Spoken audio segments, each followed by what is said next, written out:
예수 스타일로 살기, 예수 회복 6번째 하나님 말씀을 나누겠습니다. 오래전에 강남 스타일을 전 세계를 강타했었죠. 강남 스타일, 아마 한두 번은 여러분이 다 보셨을 겁니다. 이게 2013년 12월 달에 무려 50억 뷰가 돌파했대요. 우리 전 세계 인구가 70억이라고 하잖아요. 그러니까 굉장히 많은 숫자가 이것을 본 것이죠. 자, 강남 스타일이 뭔가요? 저는 잘 모르겠어요. 강남 스타일이 과연 뭘까? 이 스타일이라는 말은요, 방식이나 형태를 말하는 겁니다. 그러니까 어떤 사람이 스타일 있죠. 아, 저 사람의 스타일, 저건 저 사람의 스타일이야, 이렇게 우리가 얘기를 하죠. 여러분, 알게 모르게 여러분의 스타일이 있어요.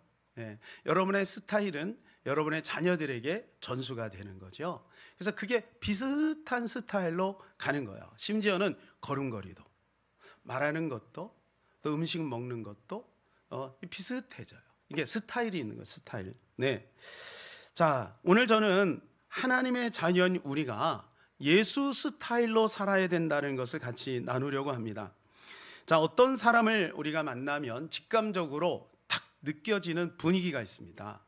그리고 그 사람의 그 언어의 습관을 우리가 딱 느끼면서, 아, 저 사람은 저런 스타일이구나, 이걸 딱 느끼게 되는 거죠. 자, 교회도 마찬가지입니다. 우리 교회에 오시는 이제 강사님들을 이야기를 들어보면 우리 교회가 은혜가 있대요. 작지만 강하대요.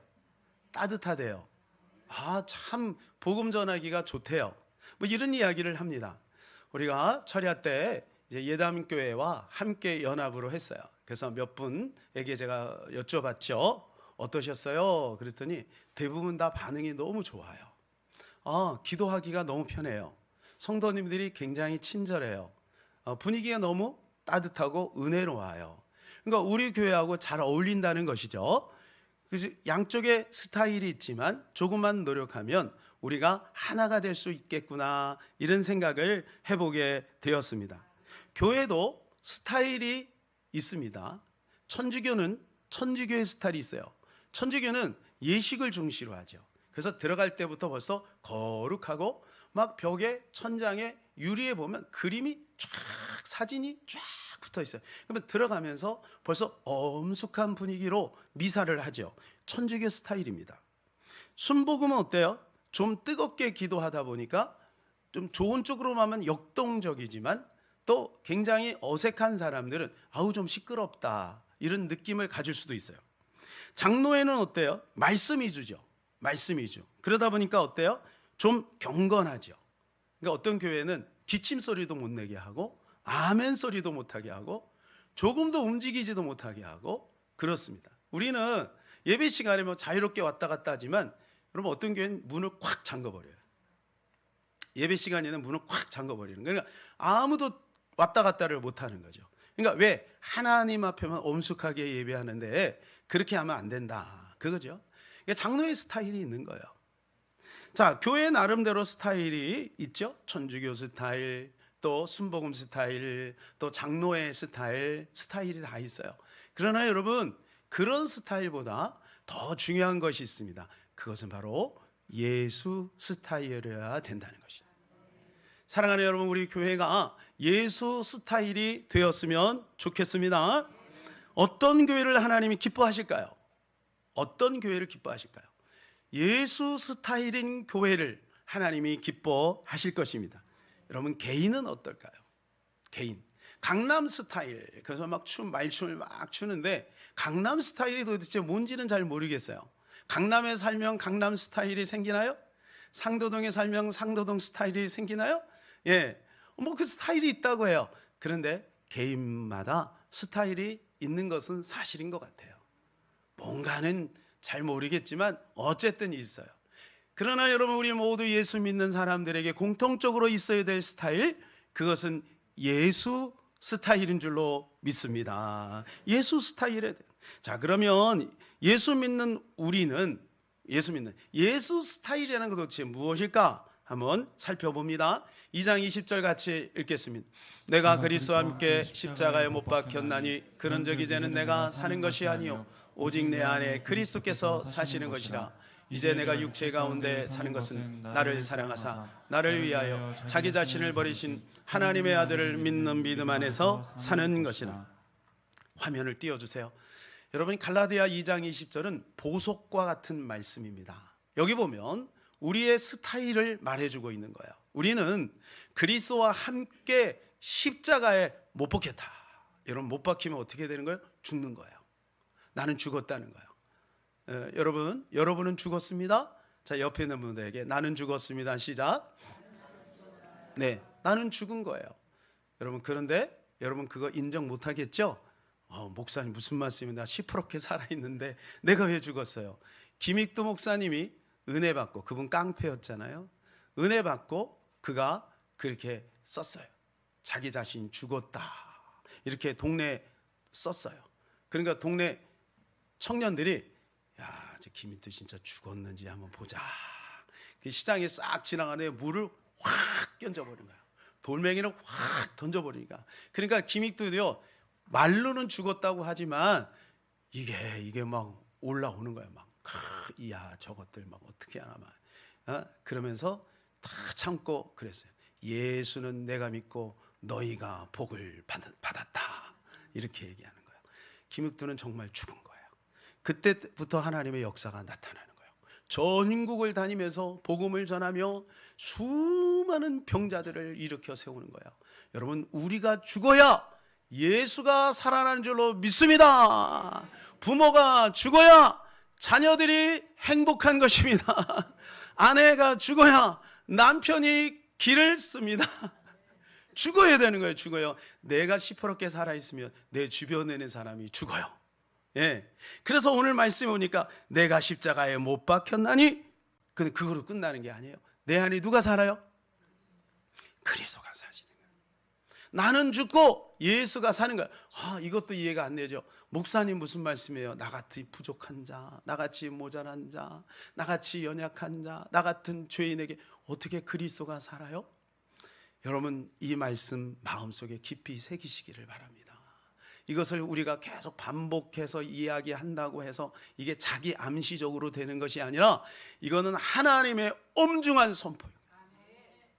하나님의 엄중한 선포를 받아들이시기를 바랍니다. 자격은 없어요. 자격은 없어요. 저부터 내가 어떻게 내 안에 그리스도가 살게 해요? 자격은 없어요. 그런데 오늘 주님이 말씀하시는 거예요.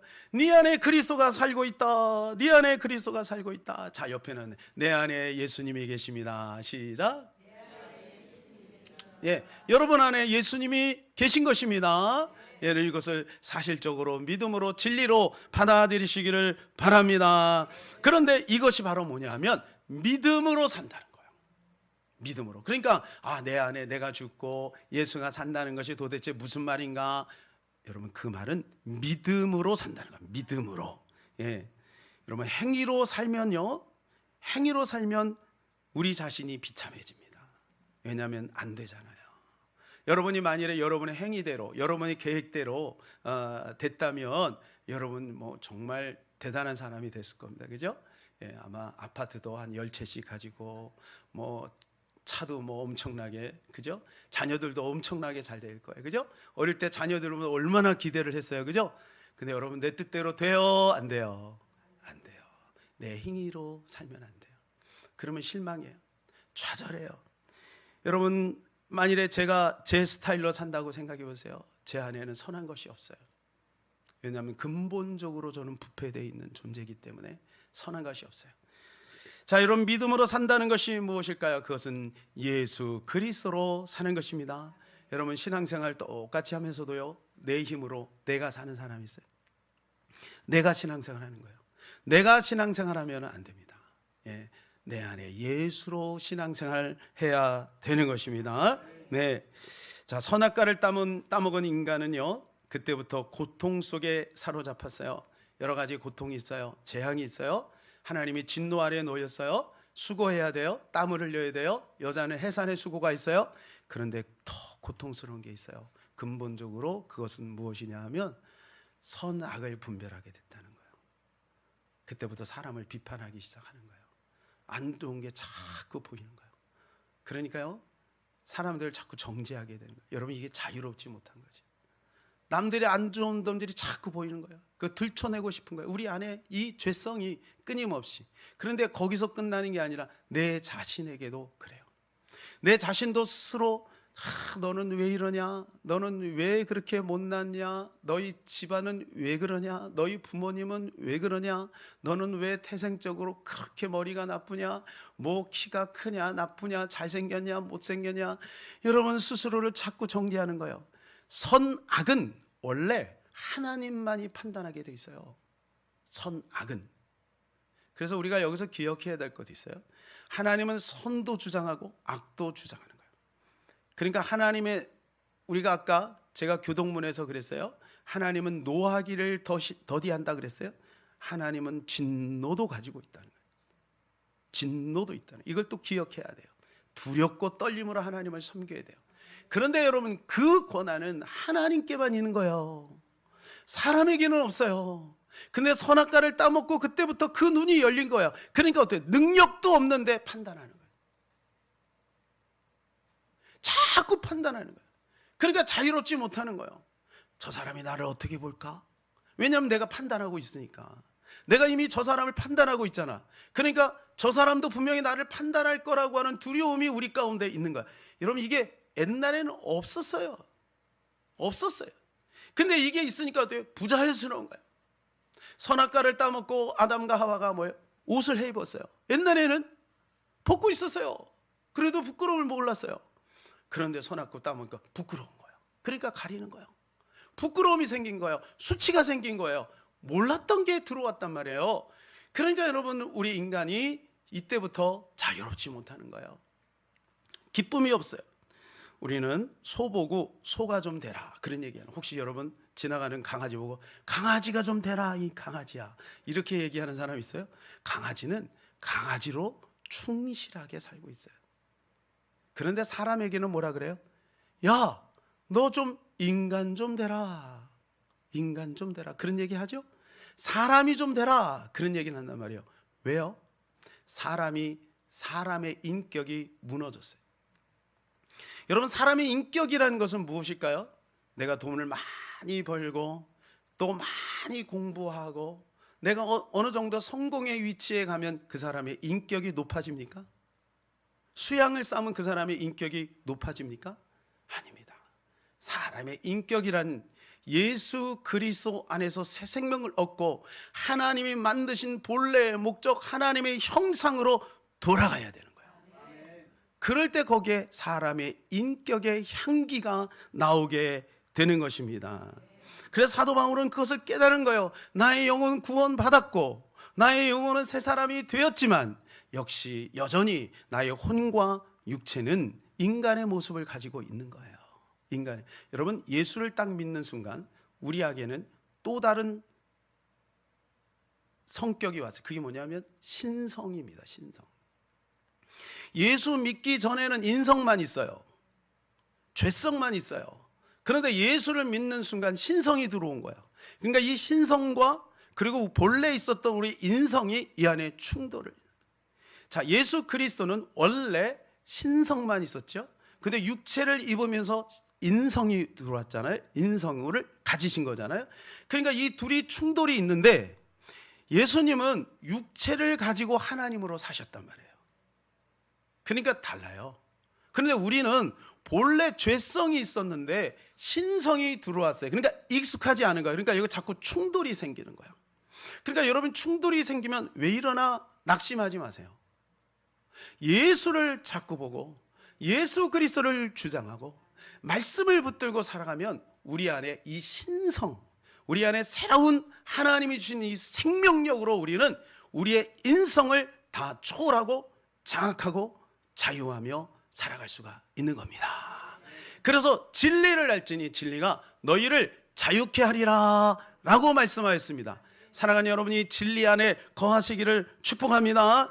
그런데 이것이 하루아침에 되는 건 아니에요. 성화의 과정을 밟아야 되는 거예요. 여러분 사람이 망가지는 것도요 하루아침에 되는 게 아닙니다. 페북에 딱 들어가면 제 초등학교 동창들이 있습니다. 중학교, 고등학교 동창들이 있어요. 딱 보는 순간 깜짝 놀라요. 와, 얘 옛날에 이러지 않았는데, 얘 옛날에 굉장히 핸섬하고 그랬는데 배가 이만큼 나오고 얼굴이 막 다 망가졌어요. 다 망가졌어요. 여러분, 그 사람이 서서히 그렇게 된 거예요. 삶의 방식, 라이프 스타일, 여러분, 이게 그 사람을 점점점 망가뜨리는 거예요. 여러분, 그래서 우리의 성화의 과정도 마찬가지, 조금씩 바뀌어 나가는 거예요. 그러나 여러분, 우리가 근본적으로 잊지 말아야 될 건 뭐냐 하면, 우리가 여기에서 여기로 옮겨지는 게 아니에요. 새로운 피조물이 됐다는 것은 무슨 말이냐 하면, 질그릇이 여기 있습니다. 이 질그릇이. 근데 이 질그릇이 다 망가져 버렸어요. 깨졌어요. 그러면 어떻게 되냐? 이거를 다시 막 갈아가지고 다시 이렇게 해서 진흙으로 만들어서 그렇게 만드는 게 아니고요. 이걸 버리고, 죄송합니다. 버리고 새롭게 만든 거예요. 새 창조가 된 거예요. 여러분, 잘 안 믿어지죠? 여러분, 이 사실을 꼭 믿으시기 바랍니다. 누구든지 그리스도 예수 안에 있는 자는 새로운 피조물이라. 그래서 우리는 진화가 되는 게 아니에요. 진화는 뭐냐? A에서 B로 바뀌는 거예요. 그게 아니고 성화가 되는 거예요. 성화는 뭐냐? 본래 자리로 돌아가는 거예요. 할렐루야. 그게 2000년이 됐든 4000년이 됐든 원래 우리가 아담의 자리로 돌아가는 거예요. 에덴에 있던 그 자리, 원상 복귀 된 거예요. 된 거예요. 그러니까 출발을 어디서 해야 되느냐? 자연인 박성관에서 시작해갖고 내가 이렇게 응차 해가지고 여러분 그 성화로 들어가는 게 아니고, 우리는 예수를 믿는 순간 하늘에 올라간 거예요. 그게 에베소 2장 7절이에요. 하늘에 앉히셨다는 거예요. 이게 놀라운, 여러분, 이걸 어떻게 우리가 이해할 수 있겠어요? 여러분 표정 보니까 저도 이해하지 못해요. 그런 표정인데, 여러분 이걸 자꾸 들으시고 성경대로 우리의 생각과 가치관과 정체성이 바뀌어야 될 줄로 믿습니다. 거기서 자유가 오는 거예요. 거기서 자유가 오는 거예요. 여러분, 저는요 원래 박씨 집안에서 태어났어요. 박씨 집안에서. 그래서 박씨 집안의 스타일이 있어요. 저는 어릴 때요 철저히 제사를 지냈어요. 어린 나이인데도, 초등학교인데도 불구하고 이제 부모님이 제사를 지내잖아요. 그러면 아침에 깨우지도 않았는데 벌떡 일어나가지고요 찬물로 세수 쫙 하고, 어디서 들었는지 세수하고요 단정하게 옷을 입고요, 그리고 아버지가 제사 지내는 옆에 탁 서갖고 제사 탁 따라하고, 끝나고 나면 음식을 탁 해가지고 밖에 대문 옆에다가 그 손님 귀신이 먹도록 쫙 갖다가 놓고, 얼마나 정성스럽게 했는지 몰라요. 그래야지 된다라고 배웠거든요. 지금 생각해 보니까 이방인의 제사하는 것은 귀신에게 하는 것이라 성경은 말씀해요. 여러분, 만일에 그 제사 음식을 조상이 먹는다면 왜 그때만 해요? 예? 1년 내내 굶다가 제사 때만 밥을 먹으면 그 조상님이 얼마나 배가 고프겠어요. 그러니까 그건 말이 안 되는 거잖아요. 그러니까 성경은 분명히 고린도서 10장 20절에 뭐라고 돼 있어요? 이방인의 제사하는 것은 귀신에게 하는 것이다. 그게 조상에게 하는 것이 아니라는 거예요. 혹시 제사 지내시는 분들 꼭 기억하세요. 말씀을 붙들고 승리하시기를 축복합니다. 절대로 제사를 멈춘다고 해서 재앙을 받지 않습니다. 우리는 그리스도 예선의 새로운 피조물이 되었기 때문에 하나님이 우리에게 생명력을 주시고 하나님이 우리에게 은혜를 베풀어 주시는 것입니다. 우리 부모님 뭐라고 말씀하시냐 하면 열심히 공부해야 된다는 거예요. 그래서 제가요 얼마나 열심히 공부했는지 몰라요. 밤잠을 자지 않고. 그래서 중학교 때는요 성적이 제법 나왔답니다. 그런데 살아보면 살아볼수록 피곤하고 허망하고 외롭고 쓸쓸하고 인생에 답이 없어요. 왜요? 우리 인간의 근본 문제를 모르니까. 근데 제가 복음을 딱 만나고 예수를 만나고 보니까 내가 어디서 왔고 어디로 가며, 그리고 누가 하나님을 만드셨고 이 세상을 운행하시는 분이 누군지를 깨닫게 된 거예요. 그러니까 자유가 오는 거예요. 기쁨이 오는 거예요. 그래서 저는 교회에 나가고 그때부터 제사를 안 지냈습니다. 아버지한테 두들겨 맞으면서도 제사를 안 지냈습니다. 왜냐하면 내가 왜 귀신의 종이 되는 거야. 어린 나이에 제가 그렇게 했어요. 그랬더니 우리 부모님이 처음에는 이놈이 네가 장자인데, 이놈이 우리가 죽으면 네가 제사를 지내야 되는데 하면서 막 야단을 치더니 나중에 제가 얼마나 신앙에 고집을 폈는지, 알겠다, 어쩔 수 없다, 네가 예수 믿으니까 어쩔 수 없다, 그러면서 두 손 번쩍 들었어요. 여러분 그때부터 가정이 회복되기 시작하는 거야. 할렐루야. 사랑하는 여러분, 근본적으로 우리의 가정을 회복시키시는 분은 하나님인 줄로 믿습니다. 우상 앞에 제사를 지내면 자유가 없는 거예요. 여러분, 우리 안에 예수 그리스도의 씨가 들어온 거예요. 예수의 씨가 들어왔어. 그렇기 때문에 이제 조금만 시간이 지나면 어떻게 예수의 색채가 나고 예수의 기운이 있고 예수의 향기가 풍기게 되는 거예요. 이걸 날마다 인정하는 것이 신앙이에요. 신앙이라는 것은 뭐냐? 내가 변할 것을 믿는 거예요. 내가 새로워질 것을 믿는 거예요. 내가 정말로 하나님 안에서 축복받은 것을 믿는 거예요. 여러분, 불상 앞에 가서 정한수를 떼어놓고 비나이다 비나이 하고 내 소원을 응답받는 것이 신앙이 아니에요. 그건 종교예요. 종교예요. 신앙이라는 건 뭐냐? 내가 죽고 예수가 사는 거예요. 여러분, 내 안에 예수가 사는 게 낫겠어요? 내가 사는 게 낫겠어요? 생각해 보세요. 예수님은 전능하신 하나님입니다. 예수님은 지혜의 왕이 되십니다. 예수님은 부족함이 없으십니다. 그분이 내 안에 살면 내 삶이 어떻게 되겠어요? 바뀌겠죠? 형통하겠죠? 우리 사랑하는 청년들 원하는 모든 것들이 되겠죠? 할렐루야! 될 수밖에 없는 거예요. 그러니까 여러분, 주님은 이 복을 우리에게 주신 거예요. 이 복음을 주기 위해서 예수님이 십자가에서 죽으신 거예요. 그리고 3일 만에 그분이 하나님이라는 증거로 살아나신 거예요. 그 예수가 회복돼야만 우리 인생의 진정한 가치가 있고 삶이 회복이 되는 거예요. 기쁨이 있게 되는 것입니다. 그래서 우리는 자연인은 내가 죽어야 되는 거예요. 그래서 뭐 자기 개발한다고 하죠, 그죠? 저도 한동안 이 자기 개발에 막 심취했어요, 그죠? 그래서 막 뭐를 해야 된다, 뭐를 해야 된다, 아침에 일찍 일어나 4시간 자야 된다, 자기 개발, 책을 많이, 물론 그런 것도 필요해요. 그러나 사랑하는 여러분, 자기 개발보다 더 중요한 것은 예수 개발이 있어야 될 줄로 믿습니다. 우리 안에 예수가 개발돼야 되는 거예요. 내 안에 보석이 있는데 보석을 모르는 거예요. 보석을 잊어버리고 사는 거예요. 보석을 집에다가 가만히 두고 다니는 거예요. 그리고 쫄쫄 굶으면 되겠습니까?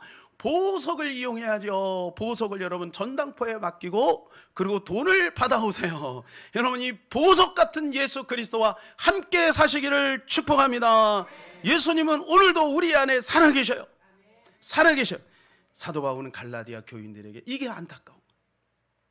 너희들의 율법으로 살면 안 된다. 너희가 복음으로 살아야 된다. 너희가 말씀으로 살아야 된다. 진리 안에서 예수 그리스도로 살아야 된다. 그들은 율법을 지켜야지 구원을 받는다고 생각했어요. 여러분, 율법을 지켜서 구원받을 사람은 이 세상에 한 사람도 없습니다. 자, 율법이 예를 들어서 100가지가 있다고 생각해요. 100가지가 있다고 생각했어요. 3650가지라고. 자, 100가지가 있는데 율법이 99가지를 다 철저하게 지켰어요. 근데 하나를 어기면 다 어긴 거예요. 그러니까 율법을 우리가 다 지킬 수 없어요. 내가 착하게 산다고 구원받는다요? 어떤 게 착한 건데요? 말 잘하면 착한 건가요? 속은, 말은 착하게 하는데 속은 비판하고 판단하고 정죄하고 죄로 가득 차 있는 우리 인간 아니겠어요? 그러니까 율법을 통해서는 절대 구원이 없는 거예요. 오직 복음을 통해서 예수 그리스도를 믿음으로 말미암아 구원에 이르게 되는 것입니다. 그래서 사도 바울이 그들에게 말합니다. 너희가 성령으로 시작하였다가 이제 육체로 마치겠느냐? 너희에게 복음이 있지 않냐? 다른 이로서는 구원을 받을 수 없나니. 예. 다른 이는 없다는 거. 다른 이는 없다. 다른 복음은 없다. 다른 복음은 없다. 오직 예수 그리스도를 통해서만 구원을 받는다. 사랑하는 여러분, 그것을 꼭 마음에 새기고 새기시기를 축복합니다. 그래서 저는 어릴 때부터 유교적 관습 속에서 열심히 공부하며 살았지만 공허하고 허무했는데 예수 생명을 만나고부터 인생이 완전히 바뀌게 됐어요. 여전히 저는 육체가 있기 때문에 넘어집니다. 실수합니다. 때로는요 화가 치밀어 오르기도 해요. 그리고 그걸 표현하기도 해요. 요즘에는 이제 조금씩 성숙해서 그걸 잘 다스리기도 하지만 어떨 때는 쭉 올라올 때가 있단 말이에요. 이게 쑥 올라와요. 아이고 또 넘어졌네. 아이고 또 넘어졌네. 그런데 저는 실망하지 않습니다. 왜냐하면 나의 지지대는 내가 아니에요. 옛날엔 저였거든요. 박성관이라고는 인격이었는데 지금은 나의 지지대는 예수인 것입니다. 예수님의 선하심, 예수님의 거룩하신, 예수님의 완전하심, 예수님의 순결하심이 나의 지지대이기 때문에 저는 예수 그리스도를 붙들고 다시 오뚜기처럼 일어서는 것입니다. 여러분, 갈라디아 사람들은 율법을 지켜야 구원을 받는다 그랬으니까, 그러니까 자꾸 좌절하는 건, 넘어지는 거예요.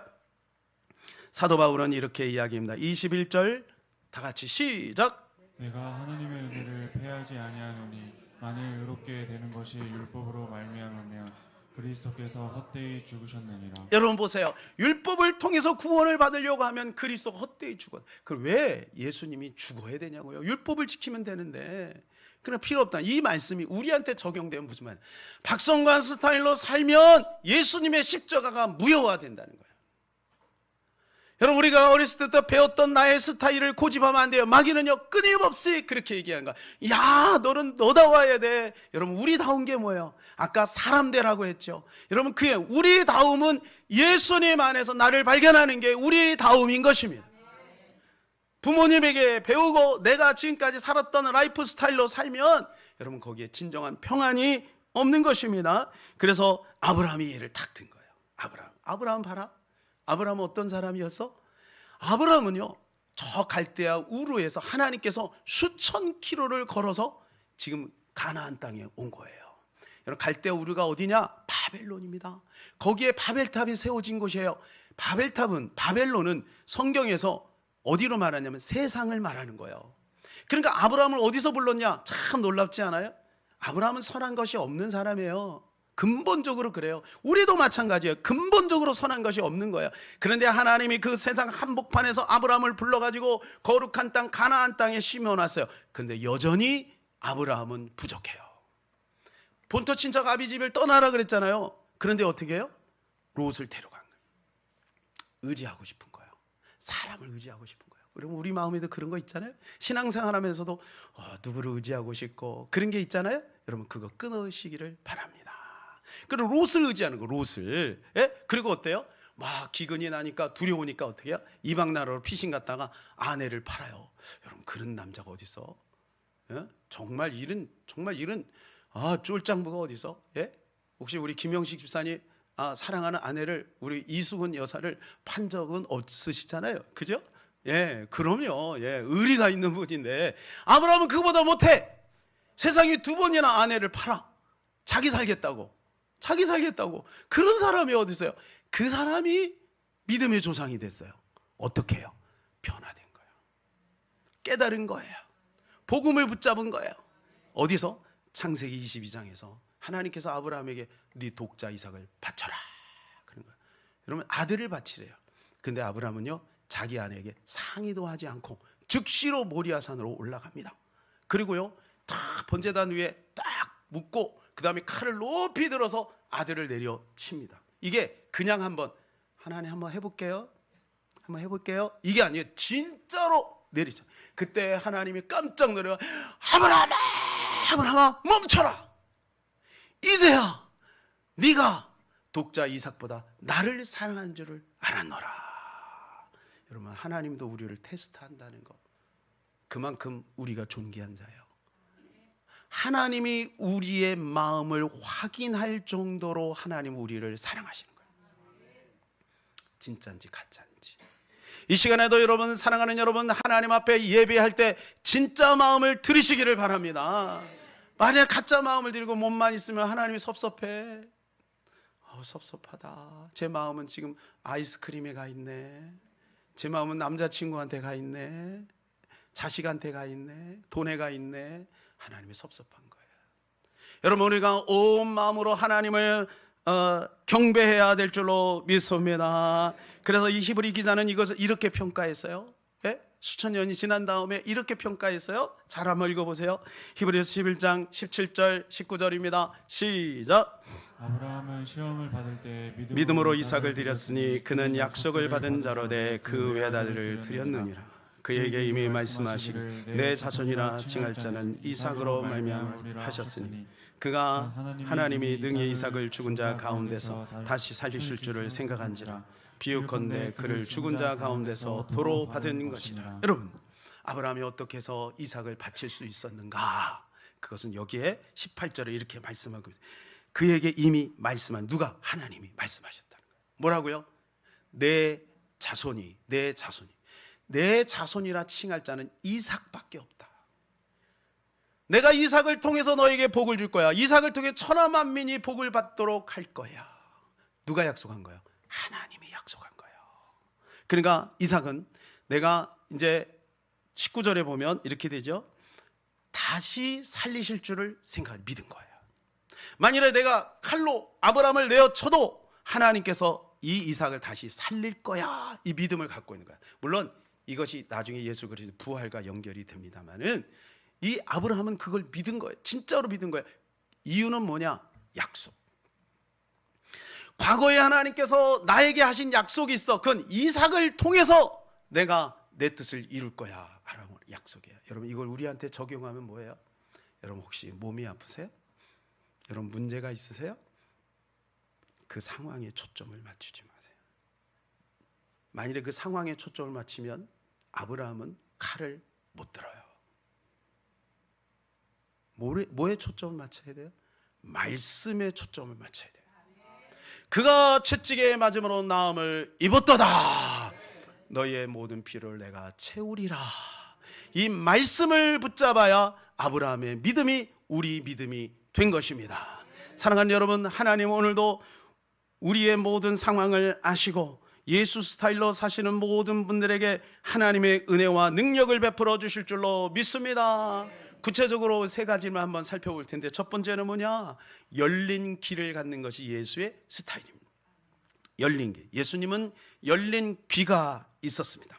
예수님은 항상 기도하셨죠? 여러분 아시죠? 예수님은 새벽 기도 하셨습니다. 새벽 기도 누가 만들었어요? 예수님 만드셨어요. 철야 기도 누가 만들었어요? 예수님 만들었어요. 금식 기도 누가 만들었어요? 예수님 만들었어요. 다 예수님 만드셨어요. 예수님은 기도를 많이 하셨습니다. 그런데 여러분, 예수님이 기도하신 이유는 뭐예요? 예수님이 기도하신 이유는 잘 되기 위해서 기도한 게 아니에요. 예수님이 기도하신 이유는 하나님과 소통하기 위해서 기도한 것입니다. 예수님이 기도하면서 하나님의 음성을 들었어요. 무슨 음성을 들었어요? 이렇게 들었어요. 마가복음 1장 11절 시작. 너는 내 사랑하는 아들이요 내 기뻐하는 자라. 여러분 우리가 기도하면요 하나님의 위로의 말씀을 듣습니다. 하나님 말씀에 내가 너를 안다. 내가 너를 보았다. 내가 너와 함께한다. 사랑하는 아들아, 사랑하는 딸아, 내가 너를 사랑한다. 여러분 이 말씀을 우리가 들어야 되는 거예요. 예수 스타일로 살아야지 결심한다고 되는 게 아니고 위로부터 하늘에서 주님의 음성을 들어야 우리가 그 힘을 가지고 예수 스타일로 살아갈 수가 있는 것입니다. 두 번째는 열린 눈입니다. 예수님은 창세 전부터 아버지가 하시는 것을 계속 봤어요. 그리고 창세 때도 아버지와 함께 창조하셨어요. 예수님은 천국과 지옥을 보셨어요. 천국과 지옥을 보셨어요. 그리고 그 예수님은 지금 땅에 계시면서 그 눈을 가지고 사람을 보는 거예요. 사랑하는 여러분, 우리에도 그러한 눈이 있기를 축복합니다. 우리 안에 예수가 계시기 때문에 우리가 사람을 볼 때 그렇게 봐야 되는 거예요. 마태복음 4장 18절 시작. 갈릴리 해변에 다니시다가 두 형제 곧 베드로라 하는 시몬과 그의 형제 안드레가 바다에 금을 던지는 것을 보시니 그들은 어부라. 예수님은 지금 어부를 보고 있어요. 근데 어부만 보는 게 아니라 그 안에서 제자를 보고 있는 거예요. 이걸 엠블레퍼라고 해요. 엠블레퍼. 언어가 엠블레퍼예요. 그러니까 이 시각을 가지고 있는 거예요. 열린 눈이 있는 거예요. 여러분 우리가 형제를 볼 때, 성도를 볼 때, 자녀를 볼 때 이 엠블레퍼의 시선이 있기를 축복합니다. 아우 저 사람은 저래서 안 되고 이래서 안 되고 그게 아니고 엠블레퍼의 눈으로 그 사람을 보면 그 안에 가능성이 있는 거예요. 여러분 어부는 어때요? 천한 사람이에요. 난 놓고 기억자도 모르는 사이예요. 일자 무식쟁이에요. 그런데 주님은 그들을 부르실 때 그 속에 제자를 보고 있는 겁니다. 여러분 미켈란젤로가 이 다윗상을 만들 때 돌덩어리 큰 돌덩이에요. 사람들은 그냥 돌이구나 이렇게 지나가는데 이 미켈란젤로는 그 속에서 다윗을 보고 있는 거예요. 다윗. 사랑하는 여러분, 우리도 예수님처럼 열린 눈으로 사물을 보고 열린 눈으로 사람을 보는 저와 여러분 되기를 축복합니다. 세 번째는 열린 입이에요. 예수님은 늘 말씀을 전하셨어요. 이 말씀을 전하셨다는 것은 무슨 말입니까? 설교를 했다, 그게 아니라 진리를 선포했다는. 그래서 이 진리를 들은 사람들은 생명을 얻은 것입니다. 그래서 마태복음 7장 28절에 29절에 이렇게 말씀해 주고 있습니다. 시작. 예수께서 이 말씀을 마치심에 무리들이 그의 가르치심에 놀라니 이는 그 가르치시는 것이 권위 있는 자와 같고 그들의 서기관들과 같지 아니함일러라. 예수님이 가르치는 것은 뭐냐? 권위가 있다는 거예요. 권위가 있다는 거죠. 생명력이 있다는 거예요. 그 말씀이 그대로 성취된다는 것입니다. 여러분, 하나님의 말씀을 따라가면 그 말씀대로 그대로 이루어지는 것입니다. 제가 이 예만 하고 말씀을 맺겠습니다. 조정민 목사님이라고 있습니다. 이 조정민 목사님은 MBC 사장이었어요. MBC 사장. 그런데 어느 날 아내 때문에 교회에 갔다가 이제 예수를 만나요. 그래서 그것도 자발적으로 갔다기보다는 억지로 탐문을 간 거죠. 이제 온누리교회 아내가 다니니까 이제 새벽마다 간다고 하니까 위험하니까 데려다니고, 어느 날 가만히 생각해 보니까 야, 사람들이 저 소굴에 모여가고 가득 차고 도대체 뭐 하는 거냐, 내가 한번 들어가서 취재를 한번 하자. 분석을 한 기자니까 분석을 하자. 그래서 비리를 캐내가지고 저 교회에 잘못된 것을 만천하에 알리자. 그래가지고 들어가서 하영조 목사님 말씀 듣다가 깨져버린 거예요. 깨졌는데 너무 확실하게 깨졌어. 완전히 깨졌어. 그래서 어느 날 MBC 사장이 중요한 게 아니다. 그래가지고 신학교로 가기로 결정을 낸 거예요. 그래서 아내에게 얘기합니다. 여보, 나 이제 신학하려 그래. 나 목사 될 거야. 그랬더니 아내가 깜짝 놀란 거야. 뭐? 신학한다고? 우리 그럼 어떻게 먹고 살아? 그때 깨달았어요. 아내가 가짜였구나. 자, 옆에는 가짜가 되지 마시기를 바랍니다. 시작. 남편이 신하게 한다면 여보 잘했습니다 이렇게 하시기를 바랍니다. 깨달았대요. 조정희 목사님이. 가짜가 많구나. 교회 안에 가짜가 많구나. 말로는 나의 하나님 하면서 가짜구나. 그걸 깨달았다는 거예요. 그리고 이제 보스턴에 가서 신학을 막 하는데 어느 날 이제 이 전도사가 이제 추어탕이 그렇게 먹고 싶은 거예요. 골방에서 기도만 하면 추어탕이 생각나는 거예요. 추어탕이 보스턴에 어디 있어요? 예? 막 눈이 막 한참 내리는 한겨울에 그것도 이 추어탕을 구할 수가 없잖아요. 그래서 하나님 추어탕을 주시옵소서 이렇게 기도할까 하다가 야, 그래도 전도사 양심에 그런 기도는 좀 그렇다. 그러고 기도는 안 했대요. 근데 한 달이 지난 다음에 보스턴은 눈이 막 40cm, 50cm 막 쌓이면 교통이 마비가 된대요. 그런데요, 공항에서 그 교통이 마비되어 있는 길을 뚫고 누군가가 한 달 만에 추어탕을 10인분을 가지고 왔다는 거 아니겠어요? 그때 조정희 목사님 그걸 받으면서 펑펑 울었대요. 하나님은 내 마음을 다 알고 계시는구나. 여러분, 예수 스타일로 사는 것이 바로 이런 거예요. 당장 눈앞에 보이는 거 허겁지겁 그걸 쫓아가는 것이 아니고, 당장 어떤 것을 이루기 위해서, 여러분 이익을 위해서, 어떤 그것만을 위해서 쫓아가는 것이 아니라 하나님 말씀 붙들고 믿음으로 사는 거예요. 그러면 하나님께서요, 자기는 한 그릇만 먹고 싶은데 10그릇을 주는 거예요. 이게 하나님의 놀라운 은혜인 줄로 믿습니다. 사랑하는 여러분, 믿음으로 사시기를 바랍니다. 말씀으로 사시기를 바랍니다. 이것이 바로 예수 스타일로 사는 것입니다. 우리 그 자리에 다 일어나셔서 믿음이 없이는 같이 찬양하겠습니다.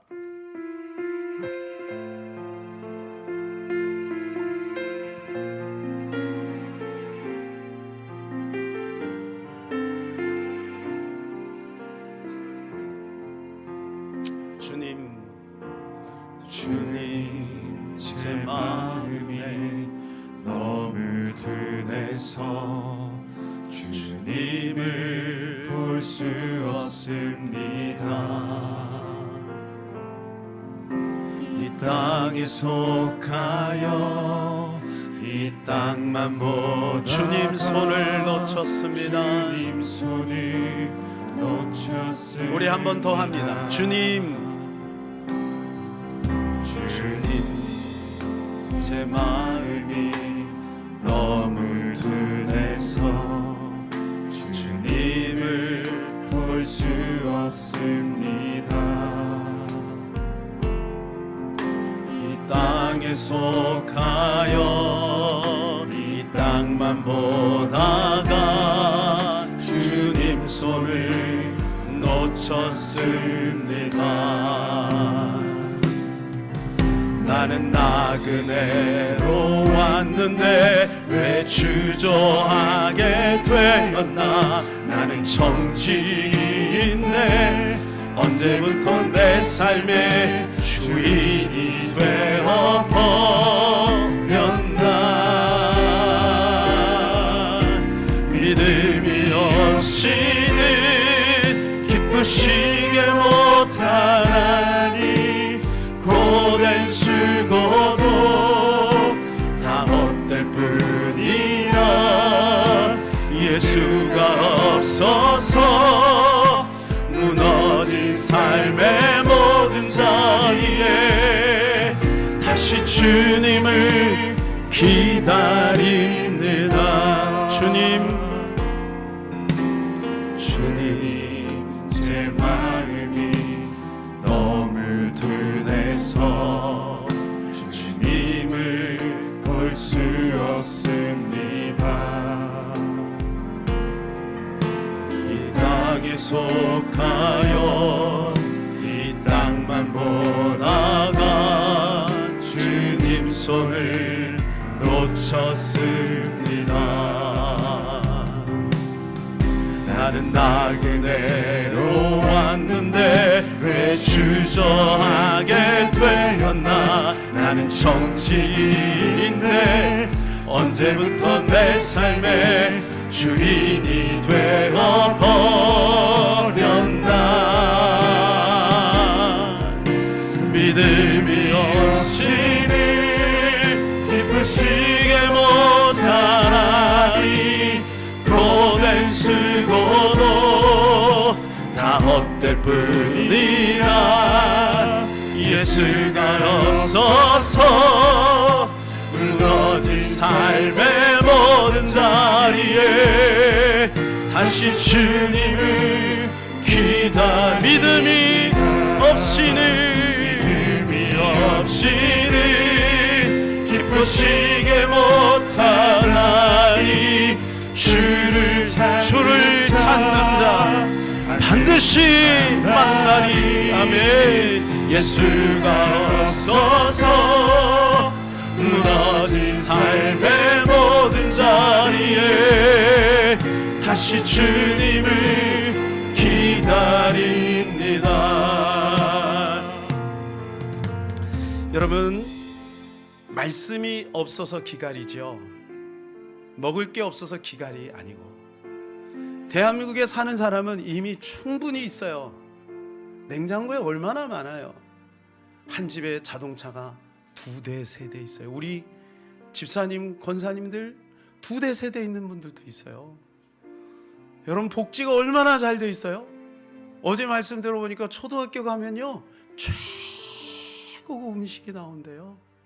옛날에 문제가 있으니까 여러분 그 소리 안 들으려고 학교에서 바짝 신경 쓰는 거예요. 영양사 가서 철저히 관리해요. 먹을 거 부족함이 없어요, 이 땅에. 여러분 혹시 먹을 게 없는 분 있어요? 문제는 말씀이 없는 거예요. 말씀이 없는 거예요. 여러분 상황이 힘들어서 문제인가요? 아니에요. 예수가 없는 거예요. 믿음이 없는 거예요. 사랑하는 여러분, 마귀는 우리에게 끊임없이 말합니다. 너로 살아라.